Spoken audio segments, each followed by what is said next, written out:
बिस्मिल्लाहिर्रहमानिर्रहीम। अल्लाह ताला ने कुरान पाक में इरशाद फरमाया, वल्लज़ीना यक़ूलूना रब्बना हब लना मिन अज़वाजिना व ज़ुर्रिय्यातिना क़ुर्रता अयुनिन वजअलना लिलमुत्तक़ीना इमामा।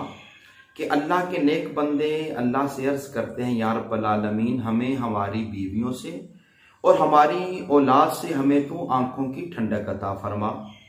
तो इस आय मुबारका के पेश नज़र में आपको चंद बातें अर्ज करता हूँ जिसकी वजह से मियाँ बीवी के अंदर मोहब्बत प्यार पैदा होगा और वो अपनी ज़िंदगी को अच्छे तरीके से गुजारेंगे और इंशाअल्लाह अज़ीज़ उन्हें बहुत ज़्यादा फ़ायदा नसीब होगा। चंद ऐसी बातें जिनको अपनाने से एक शोहर अपनी बीवी को बेहतर तरीके के साथ अपने घर के अंदर रखने की उसके अंदर सलाहियत पैदा हो जाएगी और उनका माहौल घर के अंदर ज़िंदगी गुजारने का बेहतर होगा।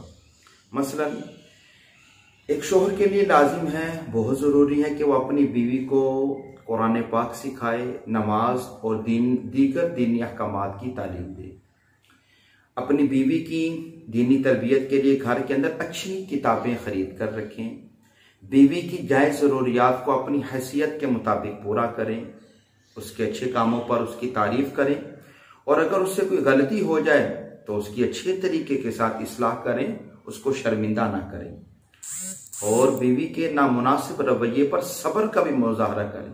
अगर कभी बीवी पर किसी बात पर शक हो जाए तो उस पर एतमाद करें, उसकी इस्लाह करें, एतमाद करें।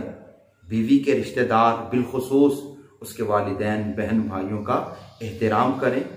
और एक और बहुत ज़रूरी बात कि आप अपनी बीवी को जो खर्च देते हैं उनमें से बाज़ कुछ रुपए ऐसे भी हों, कुछ रकम ऐसी भी हो जिनका आपने उससे हिसाब ना लेना हो।